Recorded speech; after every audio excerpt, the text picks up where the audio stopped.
welcome back, welcome back. We are going to go ahead and get started with our next Rickoid talk with Dr. Yang, and he's going to take it away. Thank you. I really want to thank CEE for inviting me to give this talk. It's really great to be part of this 40th anniversary celebration.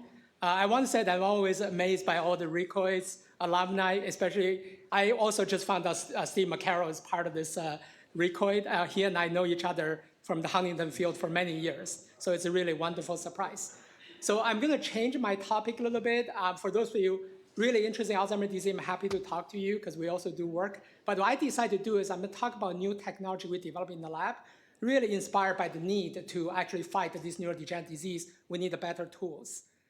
So first and foremost, I want to show you pictures from 1985. This is really the year it changed my life. And I can tell you those clothing are quite fashionable back then. And there's a wonderful photo. I'm so glad the photo with Mrs. D. And my research at NIH just really put me on a different trajectory to work, start working on brain disease. That was actually on the HSS Hyman Rickover. And also we actually got invited to White House. So I actually later I did my MS and BS at Yale, and then did MD, Ph.D. at Cornell and Rockefeller, and faculty at UCLA since 2002. So without further ado, some of you may know that my lab actually really tried to study brain disease, especially neurodegenerative disease, try to find a path from this genetic causality or genetic modifiers from human towards a therapeutic back to human. However, we cannot just study human to find this, a miracle therapy. So what we've really been doing as a field is take advantage of the genetic similarity, because mouse and human both are mammals, that try to make genetic models. My lab made a lot of these different kind of models for Huntington disease, Alzheimer's disease, Parkinson's disease. Traditionally, this kind of therapeutic path in the model system, try to find the mechanism or test therapeutics, go right to the model itself and have them do behavior, have them look at the brain pathology. The problem is that that kind of study, often each mouse is only data point of one or very few data points. It's very data poor and often not very reproducible. So nowadays, I think the field is shifting towards system biology. So I think we heard Steve talk about the single-cell RNA-seq. He's really pioneer in the field. Our lab uses a lot of this drop-seq that he invented. Today, I'm going to talk about another type of system biology, which is that the molecule works within cells. And in the brain cells, we need a way to be able to see the brain cells, how they're doing in the brain, and use that as a sensitive readout for genetic mechanism, disease phenotype, or therapeutic efficacy. So the brain is enormously complex. The human brain has about 86 billion neurons. Mouse brain has about 70 million neurons. Each one of them may have more than 10,000 connections. And they're intricately connected, and there may be hundreds of different types. So it's really challenging to study this kind of pathological changes. Here's an example of a mouse under stress. You can see the process become thinner and smaller in the region remote memory. And this is actually a human brain neurons in the process of degenerating in the aging/Alzheimer context. As you can see that many traditional ways to look at pathology, we just stare at the cell body. And that's not enough, because you could lose like 80, 90% of your processes, but cell bodies still look reasonably good. So what we really need is a way to be able to study these individual neurons, their morphology in the brain, and to the entirety if we can, okay?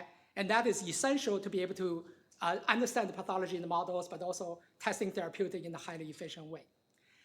So the analogy here is this. So this is actually one of the first attempts, when I was a graduate student, we developed a new genetic tool back then to label the entire population of neuron. When you label the entire population of neuron, their processes are right on top of each other.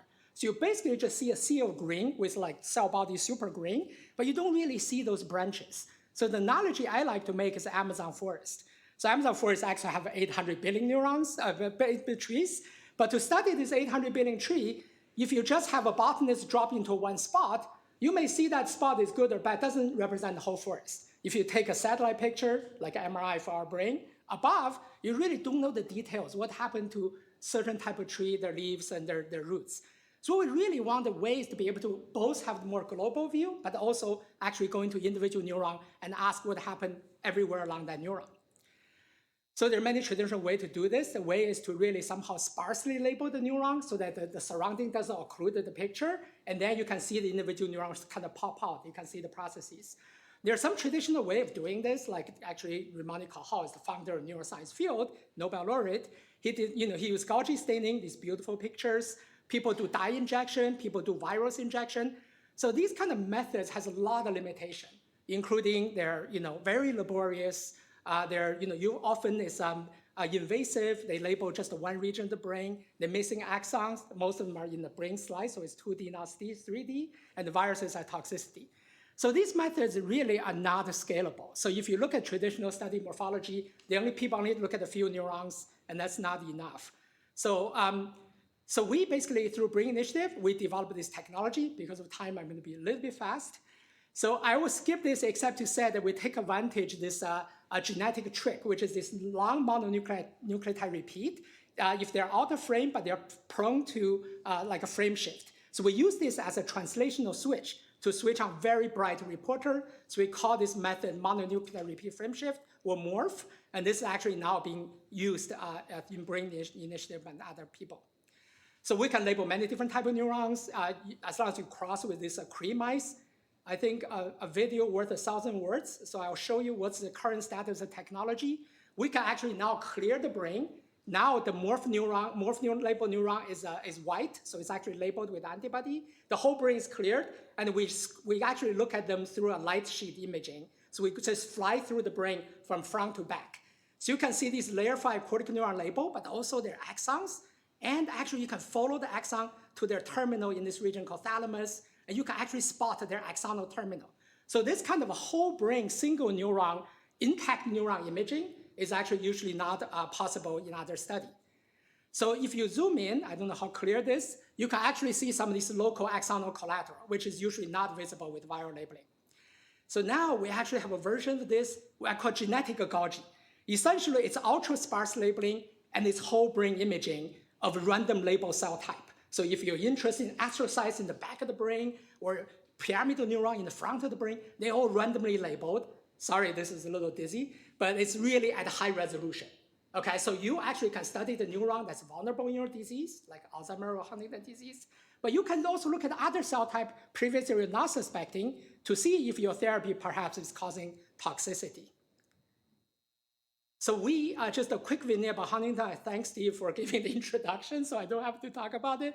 So we now apply this at scale to study both Huntington and Alzheimer's disease. So we actually label these D1, D2 medium spiny neurons separately and then image them at high resolution, and we reconstructed now several hundred of these Huntington versus wild-type neurons in mouse model. And one of the early discoveries we made is that if you look at the hundreds of Huntington neurons, they tend to have this little dendrite at terminal become longer, so this purple part. And if you look at the longer part of the dendrites, they're actually losing spines. So these so-called proliferative degenerative changes has been anecdotally described in Huntington disease patient brain. So my last thing I want to show you is this Alzheimer brain, mouse model brain. This amyloid plaque, they're known to cause this neurite to bulge up. It's so-called dystrophic neurite or axon spheroid. So before, people had to inject the virus and look at the other side. Now we can actually do single neuron resolution mapping of these axon spheroids. For example, this is just one neuron in the cortex, and you can see this bulge right here. So we can actually map this brain wide, give you a really high sort of throughput in testing therapeutics or genetic mechanism. The last thing I want to talk about is we actually now, with our third brain grant, we went to the next generation morph mice. So what we're really doing here is that we know the morph can label genetically defined neuron, the whole morphology brain wide. We actually now want to empower that neuron. We give them another genetic switch so that we can switch on other genes or perturbation or reporter in that neuron. So we call this, essentially we change like each brain into hundreds of these what I call the genetic test tubes. So you can test potentially dozens or hundreds of therapeutic targets, ideas in one brain. So this is really, I think, what's coming. Of course, it takes a village to do this kind of work. So we actually now have computational people in my own lab doing this kind of large-scale data analysis. Each imaging I showed you before is like 4 to 7 terabytes for each channel. So we have to develop an all-new program to stitch the brains and to analyze them. So this is a collaboration, my lab with a big team, but also Hongwei Dong's lab, and also Jason Cong, Daniel Tward, and Giorgio Ascoli. And this is funded by Brain Initiative and also CHDI and some of the work with the HDF. So lastly, I want to thank Ms. Dee, Maite, and the entire CERSI family. And if you have any question, ask now, or you can email me later.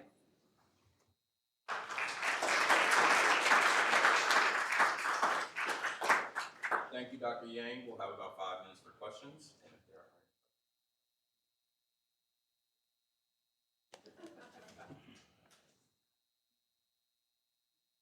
Where are you headed next? Yeah, as I said, we actually want to use this to become a single neuron reporter for disease. So I think right now, if one mouse can test, you need a lot of individual mouse to test one drug, for example. For this, we can actually have a very few mouse, but we can actually have a really rich, detailed readout. That's one aspect. The other is this, the perturbation. So right now, to test one genetic idea, you need to build a big colony mice, years of work. So I think with this new next generation morph mice, we can potentially go into the brain and test many ideas at once. So that these are kind of some of the directions we're going with this. But also this is part of the brain initiative. So we're using this to map brain-wide single neuron morphology and also how the brains are connected. Right? There's 70 million neurons in mouse brain. We know very few of them how exactly they're connected. So we're also part of that ecosystem, collaborating with others to do that. Thank you. Ms. Dee. I'd like to end with a fun question to you. Several years ago, you were asked the question, what was one of your biggest challenges in running your lab? And you said, finding people to clean mouse poop. Do you still have that challenge? It's getting better. I think now the picture is getting better and people work very hard. I know it's going to be online, so I need to say that. Yeah, it's not a problem anymore. Yes? With the next gen morph is the idea to just sparsely label with multiple different individual things, or how do you achieve the? Yeah, so it's a genetic switch, right? So the advantage is that the morph, because I didn't have time to go into detail, it has 20, it's a tandem spaghetti monster. So basically, sorry, it's a 20v5 cat. It's called tandem spaghetti monster. So it's super, super bright. It's about 1,500-fold brighter than young green. So it really labeled the full morphology. But then we also, just in the label neuron, have a second genetic switch. So now we can potentially use virus to develop a multiplex reporter or perturbagens. And then in each neuron become its own report, its own test tube. The one that's not infected is a control of one type, and then when infected, you know what is in there. So this could be also for reporter, which I think will be a form of in vivo cell biology. Yes? Have you been able to use this to study mouse models of disrupted brain development? Yeah, that's a really good question. This is definitely suitable for that because as we know, the virus is very difficult to deliver to the embryo. We know this, if you read our original paper, we actually have a study of the retinal cell development because this is a completely non-toxic during development. So you can study how the axon developed. We discovered this transient axonal development state. So I think it's totally possible, yes. Thank you. Thank you again, Dr.